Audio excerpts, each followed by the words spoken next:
Okay. That's better. Yeah. And we're live. All right, perfect. Hi, everybody. A warm Hi. welcome. I am Allie Wyatt. I'm the co-founder and CEO of Female Founder Collective, and I am here with the co-founders today of Alloy, which I'm super excited about. I've been watching their very quick growth that you guys have had, but they also have a tremendous amount of knowledge that they've built up through their careers. They've now brought over to Alloy. So we're going to talk all about their journey there, but then maybe a little bit from before that as well. But before we do, wanted to really quickly note, we have our women's, not, I was going to say women's health cohort, but that was the last one. We have our home cohort open right now. So for those of you who are wondering what that is, the 10th house is our private membership community. And we are right now pulling from people that are interior designers, that are architects, that are contractors or builders, or perhaps you have a tabletop brand or a sheets brand, and you're trying to figure out how to grow and scale your business, how to price, how to package, how to deal with really difficult clients. I've been one of those, so I can very much vouch for the fact that poor home interior designers go through that. But at any rate, we're super excited. That is live right now from an enrollment perspective. And I think closes up within a couple weeks. So you'll definitely want to get into that. But without further ado, super excited to talk about our women's health cohort, which is why we have the lovely women from Alloy here to talk as well. Monica, I'm going to introduce you first. Monica Molenaar is the co-founder and co-CEO of Alloy Women's Health. She's a serial entrepreneur whose personal health journey sparked a mission to transform menopause care. And after entering surgical menopause following a BRCA diagnosis, Monica saw firsthand how little support and information existed for women like her. That experience led to her to co-found Alloy, to offer science-backed solutions, credible education, and a supportive community to women navigating this very important and very ever-changing phase of life. And Anne Fulenwider is the co-founder and co-CEO of Alloy Women's Health. And you might know her. She was the former editor-in-chief of Marie Claire, and thus has now turned into being a health tech founder. She has a celebrated career in media, including 10 years at Vanity Fair and other major storytelling platforms like the Paris Review. And she shifted gears following the sudden loss of her mother. Driven to make a difference in women's health, she teamed up with Monica to challenge the stigma around menopause and build a more empowered future for all women. So first off, can't thank you guys enough for doing the important work that you're doing and leading the charge when it comes to menopause, and just being on the sort of cutting edge of information and putting it out there for those that are tackling it with really not a clue on how to deal with it. Hold on one second. I'm just going to turn off my notifications here. I was wondering if it was me. No, it was me. But I want to actually dive in, Monica, a little bit deeper to hear a little bit more about your story, because your diagnosis and sudden entry into menopause, so it was surgically initiated, really shaped your vision. Can you talk a little bit more about that and give us some insight into that story, and then why specifically Alloy? Yeah, sure. So my mother and my grandmother both had breast cancer very young and twice. And my grandmother's had also sort of moved or metastasized her ovaries as well. And so I have been screened from the time, or was screened from the time that I was 25 for breast cancer every 6 months with mammograms and sonograms and MRIs, and was always sort of encouraged to do something surgical. But until I was knew that I was done having children and sort of like in the phase where I was willing to do something, I didn't Yeah. until I was 39, and you know I had two kids at that point, and decided, after it was around the time that Angelina Jolie wrote her big op-ed about being BRCA positive, and I saw a stat that if you got your ovaries removed, if you're BRCA positive and you removed your ovaries by the time you were 40, that you further reduced your risk of breast cancer, by 50%. And that was persuasive to me. And so I decided to go for it. But what I discovered is that all of the effort from the medical community and all of the doctors that I had. And I was in New York City with sort of access to, really supposedly good care, was very much geared towards preventing breast cancer, but no information about what would come afterwards when I had no estrogen left in my body. I didn't even understand that I was going into menopause. It was kind of that extreme. I did not leave the hospital with a prescription for HRT, and it took about 6 months of really falling into a pretty deep crisis. Just like never sleeping, gaining tons of weight. My Let you go, like Just after let me go. through the Totally there let was me go. you Yeah. come back in a week and in 2 weeks, and wow, No, in fact, my surgery was done at Memorial Sloan Kettering, one of the yeah, biggest cancer centers in the world, and they wouldn't treat me afterwards or see me. They didn't have OBGYNs on staff or enough, and I didn't have cancer, and so I was just sort of released, like, you're free, you're done. yeah. And so it really took me a good 5 years. And starting Alloy, I did, after 6 months, get a prescription for HRT, and it made me feel much better. But I went through sort of every iteration, also because every doctor that I went to gave me a different story, or said, what you're doing now isn't good, you should do this. And so I really never knew kind of which end And was did they up. contradict each other, those They stories? totally contradicted each other. Yeah. Yeah, And so it was like, really oh, in founding Alloy, and sort of like realizing, okay, something has to change, and I need to figure this out for myself. And in trying to do that, I can also sort of pave the way for other women. And so really, I've sort of been patient zero. I have tried every type of menopausal hormone treatment, every form factor, every dose, compounded, pellets, FDA approved, generics, branded. Like, I've literally have tried everything. I've gone to 6 or 7 different doctors over the course of the years.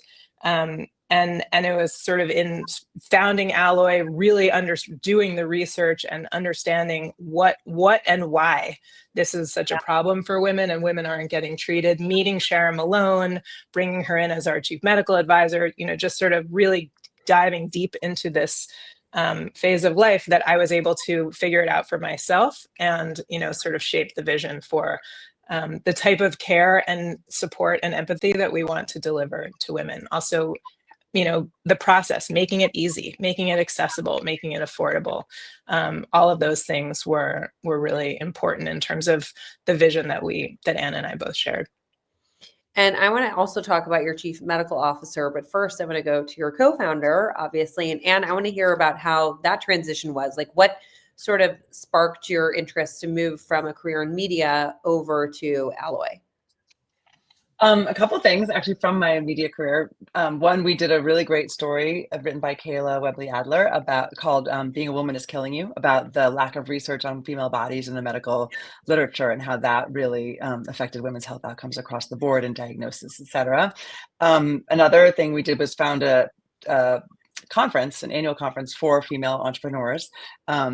And I just loved meeting them. I loved the energy, the ability that you could like come to a phase of life that wasn't like you didn't find the status quo satisfactory, and that you could blow it up and start something to change it. It was really revolutionary and very energizing to me. And then lastly, my mom died very suddenly, which for a number of reasons just makes you get one of those moments in life. It was definitely a tragedy, but it was a bit of a gift in that it gives you a minute to kind of look around and think about what you've been doing with your life and what you want to do next. And at the same time, my daughter, who is totally fine now, thank goodness, but she was also having some of her own health issues. So I was experiencing the health system from two different phases of life. And I just really decided I wanted to be more intentional about doing something that was a little more impactful in terms of actually improving women's lives, and not just writing about it, and doing the good work we're doing at Mary Claire. So when I met Monica, who actually came on one of those The power we called trip? them the power trip. Yeah, the power Yeah. trip. So when we met and we started talking about our lives, it was just really, we were both looking for something new to do. We were really both kind of at that moment in life where it kind of happens. I was maybe 47 or 48 when we met. And you just sort of get to that point in life where you think, I've been working really hard for a lot of other people my whole life. And now, what do I want to use my skills and my agency to do in the world. And so she said, I think we should fix menopause. And long story short, I said, okay. How did you, in those early days, I always love co-founder stories and hearing how, you decided you were definitely the right co-founders for one another. What was it about one another where you said, okay, this is somebody that I could get married to, because we all know that it's a marriage. It really is. Yeah. Roles and responsibilities early on. Well, this is my second business. So actually, after I had my ovaries removed and was sort of looking to get back to work, I had sort of had between 30 and 40 when my kids were born, and I was kind of in and out of the workforce in different ways and worked part-time, full-time, stayed at home with the kids for a while. And so I was sort of getting back into it at that phase, and really wasn't finding the right place to where I naturally fit in. And so my first business, sort of the impetus was like, I need to create the job and sort of the experience that I need in order to be able to get a job, was kind of, initially what I needed to do. And I discovered that actually I'm really good at being an entrepreneur. I love it. It sort of really plays to my skills and my interests. But I learned that it's really important in a co-founder to have somebody who, first of all, I need a co-founder. I need that sort of discipline and a partner and somebody to really sort of be on the journey with, because there are great days and there are, not as great days. And, also just having the discipline and sort of responsibility to somebody else is something that I personally. Is that something you didn't know about yourself before your first company? Because I think it's a really great thing to be self-aware about. Yeah. To know that you need a co-founder? Yeah. I think, before I started my first company, I spent about 8 months to a year talking to people, thinking of ideas, really sort of trying to figure out what is it that I want to do. And I knew, I was already 40 years old at that point, and I knew, I had 2 small children. I am married, and, just all the responsibilities that you have as a 40-year-old woman, like, there was always something. If it was just me, there was always something else that was going to distract me and, sort of seem more important. And so to really kind of lock in and be responsible for something and to sort of have the drive, I just needed that partner in crime kind of. And so with my first business, or by the time I met Anne, I was sort of about to kind of figuring out like what to do next. And I think I knew that it was really important. It is really important in a co-founder and a partner to have kind of complementary skills, to be able to really trust the competence of the person that you're working with, so that you're not second guessing or micromanaging or stepping on someone else's toes. And in the business that I started before, which was a really great and successful business and took off and still exists today and is being run by one of my co-founders of that business, Seed and Mill. We were too similar in terms of our skills, and so we were constantly stepping on each other's toes and didn't have clear direction and sort of clear lanes. And so it was very difficult. And so when I met Anne, I thought, here's somebody who, like, what I knew about menopause is that the story needed to be retold. The whole idea of this life phase needed to be reimagined and sort of rebranded, if you will. But also, it has to be, it's a difficult, complex, and expensive endeavor, what we took on. And, and requires also business skills and acumen, which I have and had. I went to business school, but also I had been an entrepreneur. So I really sort of understood how to kind of bring people in, have a big idea, and sort of get people excited about it. And in the early days, I would say that, which was true of both the businesses that I've started, but certainly with Anne and with Alloy, like, we did most stuff together. Or a lot of things together. It was more fun. We were learning. The amount that we've learned over the last 5 or 6 years that we've been doing this is extraordinary. When you think back to when we think back to the things early days of like, it's unbelievable. It's unbelievable. But we have similar sort of, a similar perspective and a similar kind of point of view on a lot of things, but we also have pretty distinct skills when it comes down to it. And also, at the end of the day, I think respect and trust is so important. And I at this point, I would trust Anne with my life, and really respect everything, the decisions that she makes and the way that she goes about stuff. And I think it's mutual, hopefully. And Yeah. we've been just really successful and sort of in creating this relationship. And it really is like a marriage, but it's been fun and exciting. And I'm sure you have a lot to contribute to that, but I do actually want to ask you about the topic of coming from a non-healthcare background, right? Because I think there's probably a lot of individuals who don't come from healthcare, but see how broken certain things are and they want to fix it. And we want to encourage those people to move forward and try to fix those things. So can you talk a little bit how that's helped or shaped the way in which you are going about building the business? I mean, there's no way Monica and I would have built the business that we built if we were starting inside the healthcare industry.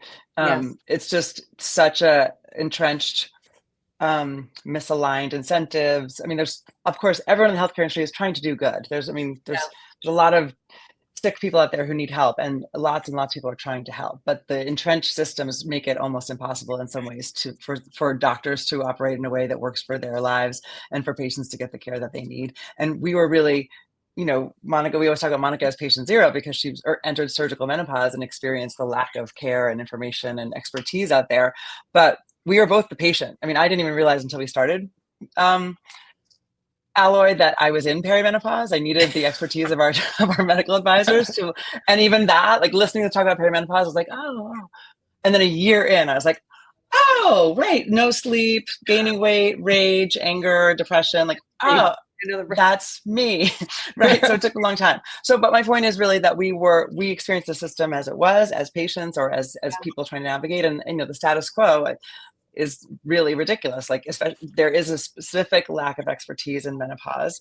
It's due to a study that came out 20 years ago that just sort of sent everyone down the wrong path. But for that reason, it's not taught in medical schools, and there's a whole sort of expertise gap. But even for any doctor, first of all, as a 50-year-old woman, you're making several appointments for yourself, probably several appointments for a parent or a child or more, or your husband. You are in charge of lots of different people's medical care. And even in the middle of New York City, it will take you 6 to 8 months to get an appointment with a new doctor. When you get there, take half a day off work, spend 45 minutes waiting in the office, and then you get the 7 to 15 minutes, if you're lucky, with a doctor who, in the case of menopause, probably doesn't have the right information. And then when you leave, let's all hope you got all your questions answered in the 15 minutes, because What is the stat again about how much education those that are in medical school receive around menopause? So there are a lot of different stats, but I mean, there fewer than 20% of OBGYN residents have said that they have got any training about menopause at all in medical school. And for many of them, it was a 1-hour lecture, or even in some cases, a lunch and learn. And so the point is, we sort of came at it with what's called beginner's mindset. Yeah. We were like, this is broken. How do we get the care that we need? And we kind of just built it. I think in many cases, our naivete really helped. Because we're like, well, this doesn't work. Can we do it another way? Or we'd go ask some expert or a lawyer, a telehealth lawyer, or a person who seems to have built something else and say like, hey, can we do this? And really, it didn't exist what we were trying to build. And had we really started from a place of like, starting with one established piece of the medical world, we wouldn't have gotten where we are. The only thing we really needed was the actual experts themselves, the doctors, the physicians, and to keep our patient, our customers' needs in mind, and built the most seamless and least cluttered and fewest players involved, no middlemen, very, very few, none. We're the middlemen, right? Alloy is connecting those two. And that, in its simplicity, was like completely foreign to what's out there already in the healthcare world. Well, so to that point, though, so you're saying you connect the experts. When you were coming from obviously outside the space and not in healthcare at all, can you speak to how you educated yourself and also gained credibility to enter the space in a way that gave you that authority? I mean, we both just ask a lot of questions and try and Yeah. go out and meet as many people and get asked, we each have vast networks. We joke that like we have vast networks in New York City, and yet we have like 2 or 3 people that overlap. So that helps, complementary networks. But specifically January of 2020, I went to a lecture with my godmother, who asked me to come to her club to hear a talk about menopause. She knew I was starting a company, and we heard Avram Blooming speak about his book, Estrogen Matters. And it was really a aha moment for me. It was, I mean, we knew that hormones had something to do with menopause, but we really weren't sure that we should try to start a company that delivers estrogen to menopausal women. And after that lecture, I came back to Monica and one of our investors, and we kind of were sort of boiling it down to what's the essential problem, what's the essential solve. And that Yeah. conversation with Avram Blooming, who remains an informal advisor to us and a friend, Amazing. that was a really sort of pivotal moment. And then Monica heard I on the heard Sharon podcast. Malone speaking on Michelle Obama's podcast, and we had interviewed, I mean, many, many doctors by this point, probably 20 to 30 different doctors, trying to find sort of the right person to be our main doctor, our main medical advisor. And I heard Sharon Malone talking to Michelle Obama, and I called Anne. I was like, I got her, found her. She's the one. And and we reached out to her. I think it was around September of 2020. And by January of 2021, she had quit her practice, joined us, and has been with us ever since, and has been really one of the, a real joy, actually, and really, I think something that differentiates us, out there is like Sharon has been with us from the beginning, and has also really, helped us between the 3 of us and the rest of our team, to really become a credible player. That is one of the most important things that we try to develop, is our reputation as, following the science, following evidence, having only doctors prescribe. So this was actually really revolutionary, that we were, we didn't have anything. We didn't have any systems or anything in place. So we were talking to different companies that have sort of like rent a doctor networks, and where you can they bring the doctors in to prescribe, and you sort of set up the company.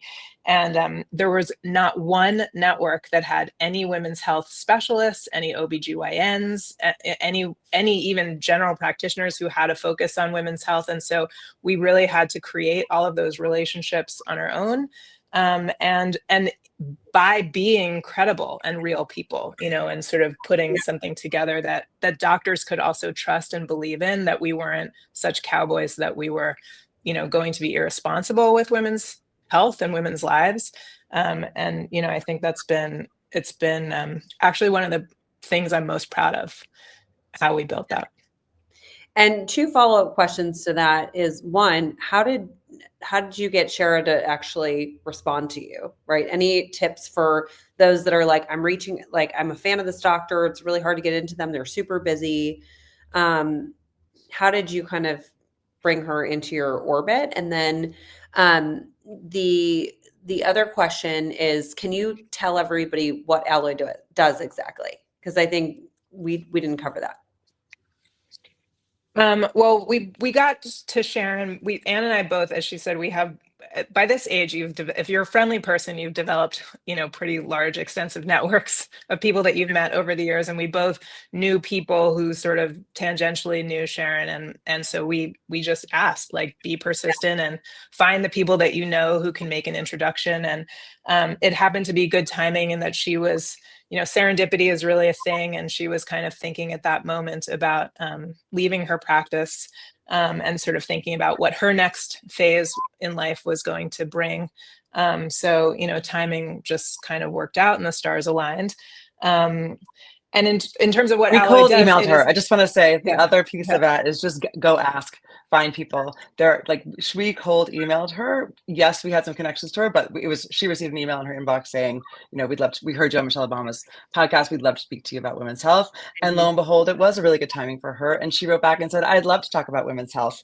And that was really, I've heard that way back in the day from other founders as well. Like, just go for it. Ask them, reach out, find that, many numbers are out there. You can find people. Yeah. Persistence is definitely key. And Alloy is a telehealth platform where we offer access to credible information, direct access to a doctor to prescribe. We have a number of different treatments. We started with menopausal hormone treatment and really solving the pain points of menopause. And we've sort of moved into sparking the joy. Once you solve the pain, there are other things that, whether it's skin, sex, hair, weight. There are other things that, women are looking to solve. We are looking to solve for ourselves at this point in time. So We're access really to information, expertise, and the solution. So we also integrate with a pharmacy and deliver the medications, the treatments directly to your door. So making it easy, making it simple, making it accessible to women.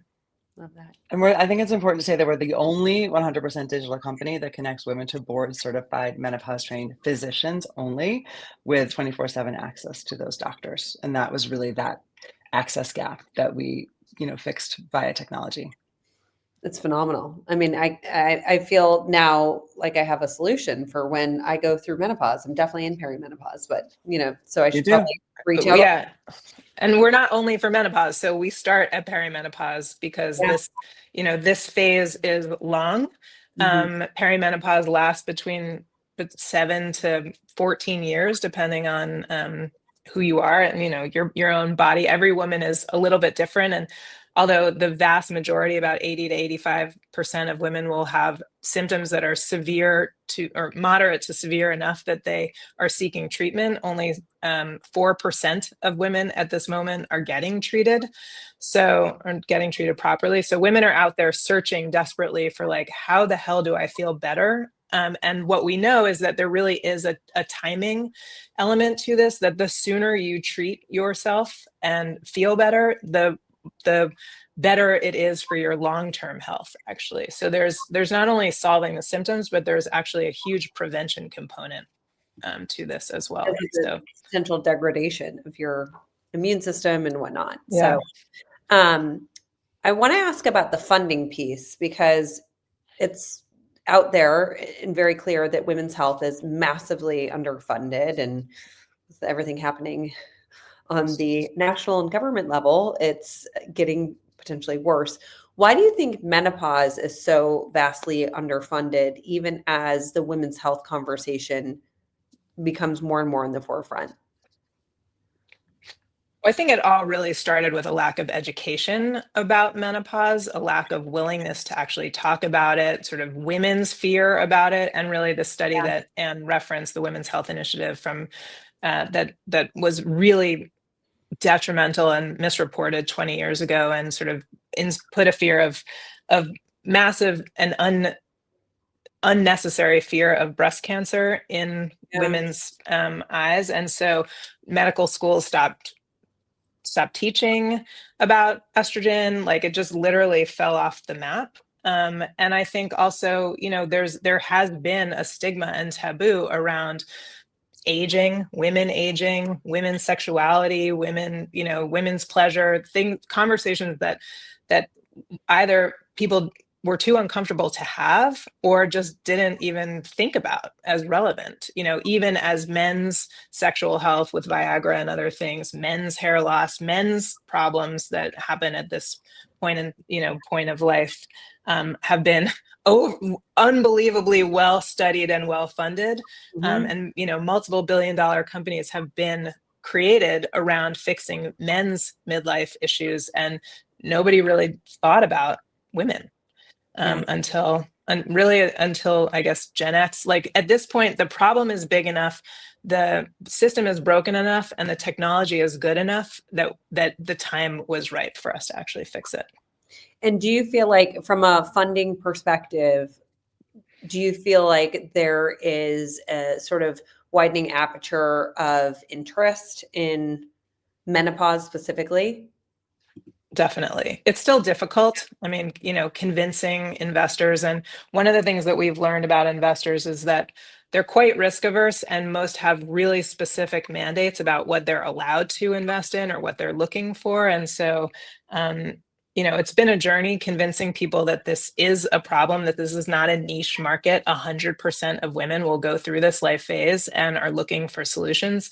But we've had, the things that people have said to us are, kind of laughable when you think about, like, we've heard, like, is this really a venture scale problem? It is. Skill problem. Yeah. You're We like, heard that from a woman, actually. we'll go We through heard that. that from a woman investor. That's wow, mind blown. Yeah.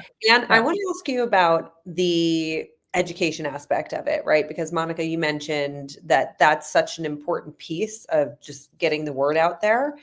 What have been some effective strategies for scaling your storytelling and also creating conversions off of that, right? And transactions on the back of it? Because I think that's a really challenging thing for most people in the healthcare system is actually the education around it.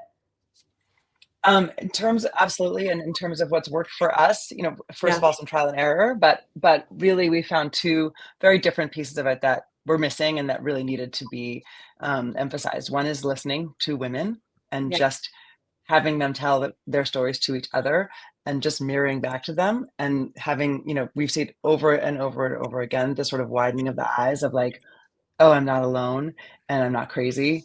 And that's really, really powerful. Just Yeah. allowing women to have community around this and hear other stories.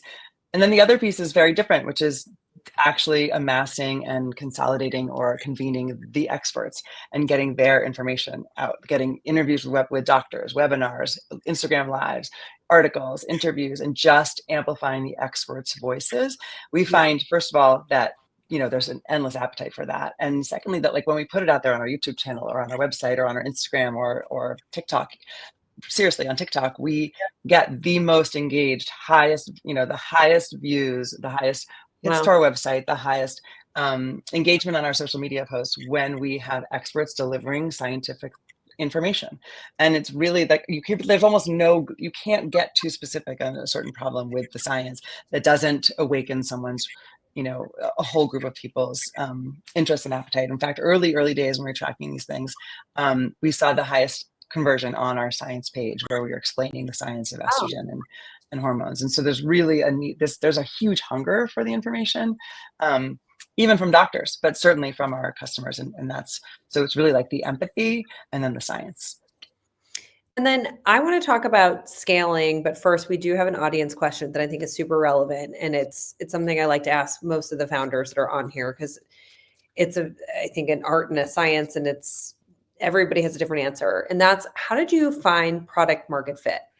You talked to us a little bit about like what ultimately got you there, that sort of aha moment of, okay, this is what we need to offer. These are the exact services and packages. I think we realized really early on, first of all, if you're not talking to women about estrogen at this time of life, you're really doing her a disservice. And therefore that kind of put us into, the need to amass medical expertise and really sort of move into a telehealth format. And so we knew that getting her, listening to women, understanding the real problem that we were trying to solve for her and not for an insurance company or for a pharmacy benefits manager or whatever, but really listening to women and like, what is the problem that we're trying to solve? We're trying to get women the care and the access to doctors and access to treatment that they need. So that's really where we started, and sort of figured out like, okay, this is the right solution, sort of period. And then thinking about like, what is the best way to actually deliver that care? There are fewer than 2,000 certified menopause practitioners in the United States for between 55 and 85 million women, depending on, sort of what age group you bracket. But there are that many women in menopause, 55 to 85 million in some stage of menopause currently in the United States. And so that's not a math problem that can be solved in a doctor's office one-on-one, or even with a synchronous sort of visit to, online. The sort of face-to-face video visits with with doctors, you'll pretty much never have that with a doctor because it's too expensive. It's not worth their time. It's really difficult to, to sort of like the technology frequently doesn't work. There are no shows, et cetera. So it really isn't, it's not an improvement on the current model. Yeah. And so when we sort of realized that asynchronous care actually, and sort of getting, delivering this care through a message-based system was really the way to provide, sort of amplify the expertise and provide access to, you know, many, many, many more women. And also it works for doctors. So figuring out sort of what is the system, and I think there's another thing I'm super proud of, but what we have set up really works for all of the stakeholders involved, Yeah. whether it's the customers, patients, the doctors, the team, investors. Like, it's a win-win for everybody, and everybody who's involved feels that they're getting something positive out of the experience of being a part of Alloy, whether that's, from the customer side or from the inside. That is really unusual for a business, for Yeah. anything really, where everybody feels that they're getting what they need. And that, sort of back to your earlier question about, not coming from the healthcare system, not thinking about this in a way of, how do we fit into what's already there? It's like, no, how do we actually think about this in a really creative way and innovate, to actually solve the problem in a way that works for everybody. And so I think, as Anne said, it did take trial and error. It's not that we were, an overnight success. It hasn't been that long. It's only been 3.5 years since we actually launched. But we've really had to iterate, and building a technology business actually, and a new business, does give you that opportunity if you have enough money behind you also, which we were lucky to have really great investors backing us, gives you the opportunity to sort of fail fast and keep trying, and try new things. And you guys have had tremendous growth year over year since launch. Can you speak to what your biggest growth levers were? I mean, the first thing, I guess, obvious to most digital businesses, but we had to find the audience through paid advertising, and we found ours on Google search. She is up in the middle of the night looking for Dr. Google, and Yeah. actually we can be the right Dr. Google. And so just unlocking that was a huge driver to our success. We also have broadened our advertising mix and meet her wherever she is. But I think our unique ability to get our story out there, tell the story, get it out there into the earned media, and get, New York Times stories and Today Show and Oprah. And, that was honestly, we were part of a movement, but we were early players in the movement to get it out there. And that ability to, word of mouth, get people talking about it through those organic channels was really, really high engagement on our organic social channels. It's a story that everyone was waiting to hear. So if we got it out there effectively and got the right message out there, there were millions of women waiting for it. And did you know those individuals that were booking for those types of shows and that type of media? Or was that something where you guys hired a PR agency? A lot of times our founders are asking about, how do you get PR in those early days? And all of the above. Yes, a lot of those people were people that I knew or Monica knew. And certainly we did hire a PR agency really early on. In fact, there were lovely people, but it was the wrong partnership. And once we were no longer working together is actually when 3 or 4 of those explosive things happened. But since then, we have hired former director of communications at Hearst, who's become our in-house PR person, who we absolutely adore, Randy Friedman, and she's doing a phenomenal job. And we've hired a great agency. And they have helped. But there's nothing like getting out there yourself, using your own relationships, and really being organic and as authentic and unrehearsed and real as you can be, especially when talking to women about something that they've been basically ashamed of or not even known about for years. And I've talked to our founders about this, but I say that it's actually more authentic and it's better to hear directly from the founder than necessarily from a PR representative, because that's going to resonate even further. So don't be afraid to reach out as yourself. Very much LinkedIn, Yeah. Here we are. This can be really helpful. You can be your own press person. You can put out your own content on LinkedIn and also other social channels. And as no one here needs to know that those can be really effective if you get the right story and get it out there. Absolutely. And then I wanted to ask about team, because I think this is the most important ingredient personally for building a startup. And that's, how did you, given you needed medical expertise as well as tech expertise, how did you think about building a team in the early days and maybe even now, and being able to scale quickly, right? Because you, like you said, only launched 3.5 years ago. You've had what, 300% year-over-year growth? More or less Around that. Yeah. changes. Yeah. Yeah. Um, Yeah, building a team is hard, but we've been really lucky to, one, attract really mission-driven individuals who believe in what we're doing. It's also great to be part of a winning team. So, the more success we have, the easier it is to recruit, obviously. And I think, we're a startup, but we're 50-year-old women, and we're moms, and we've kind of done this before in different ways, in different styles. And so I think, sort of we run a pretty stable ship. Yeah. There's some chaos sometimes, but we also, we built it remotely. So Anne basically left her job, or not basically, did her contract, was and through December 31st, 2019. And so we sort of really started up in earnest in mid-January of 2020. And then, as we all know, in the beginning of March, everything shut down. And so we had to build this from home, essentially. And Yeah. so we've been really lucky in that respect, that we've been able to hire people for talent and not location.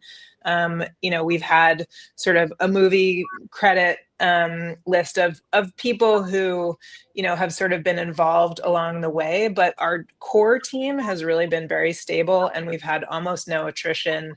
We've had basically no voluntary doctor attrition. We have about 30 doctors now who we've gathered, and the doctors actually come to us at this point, and doctors will bring their practice partners or other doctors that they know, which is really interesting because they've had such a great experience working and prescribing on the Alloy platform. I think the trust and credibility is, really important, and plays into that we're not I seen think as being sort of aligned on fast our movers. mission too, the Yeah. clarity of our mission, and how it's just so obvious. Everyone has a woman in their life whose health they wish went a little better or could have a better experience, but also being really clear about what we're doing is really, it attracts people who, there's no explaining our why. Everyone knows what our Yeah. why.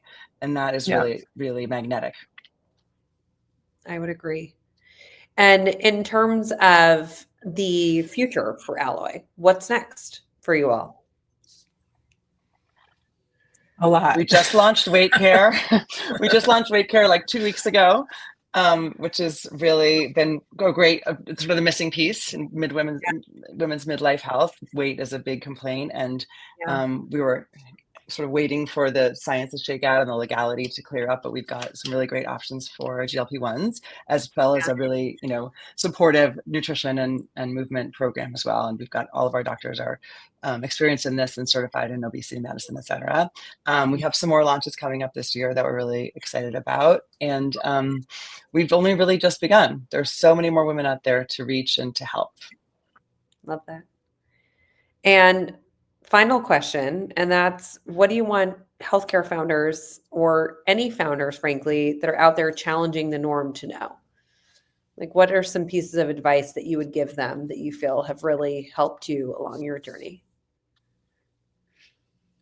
I think persistence and creativity, really think outside the box. I don't think that we would be as successful as we are if we had, tried to sort of mold ourselves according to what other people were looking, other, kind of investors or sort of healthcare stalwarts were looking for. So we really knew that we wanted to approach this from a different angle. Yeah. I think, persistence and just not being afraid to talk to people, or to ask questions, to share your ideas is really, really important. I think a lot of founders, and I know this from myself and sort of from the 11 years that I've now spent being a founder, if you don't talk about your ideas and sort of share and allow yourself to be a little bit vulnerable, because you definitely won't know most things, like you really need to go seek expertise from other people. And that is one of the secrets and sort of the hardest thing to do, because a lot of people feel insecure about what they don't know, but actually it's in engaging people who know more than you do where the biggest growth comes. I love that. Anne, what are your thoughts? Absolutely, yes, go ask people who know more than you do. At the same time, never waver from the conviction that you have about your customer's need, because in our case, we were the customer. And I would imagine a lot of people out there working in healthcare are trying to solve a problem that they have experienced that is not being helped by the current system. And if we had taken the advice of any number of people about what really would help menopausal women and how really to build it, we would never have gotten as far as we we'd have. be out of business. So we really trusted our knowledge of the customer and what she needs. So true. I feel like you have to really stay plugged in with that as your North Star as you're building your business, and not get distracted by all the different things that are going on around you, including advisors that might, or investors that might see a trend and be like, oh, you guys should do this. This is a really great thing that is happening in the marketplace, and your business could grow much more. So I think that's totally true, and such a good reminder. So thank you both so much for all of the time. I feel like I have like 50 more questions for you that I could we can come back about your. Thank you so much. It was really great questions. Part two. But as a reminder for everybody that's here, thank you again for being here and listening generously, but also reminder that our home cohort is happening. So even if you're not in the home industry, definitely share it along, because our entire mission is really about the collective knowledge that we can all give each other. As Monica and Anne talked about, it's so important to be knowledge sharing as a founder, because there's going to be so many things you don't know. And we're kind of like your ways for your founder journey. So thanks, everybody. Really appreciate it. Have an amazing rest of your day. And it's almost the weekend, which is a different thing for founders, but alas, it's a little bit of a break at least. It is. I find on the weekends now, I can't talk to anybody. I sort of really have to go dark for a couple of days. Yeah, I'm the same way. I'm totally antisocial on the weekend. Awesome. Thank you. Thanks for having us. Thanks so much. All right. Bye, everyone.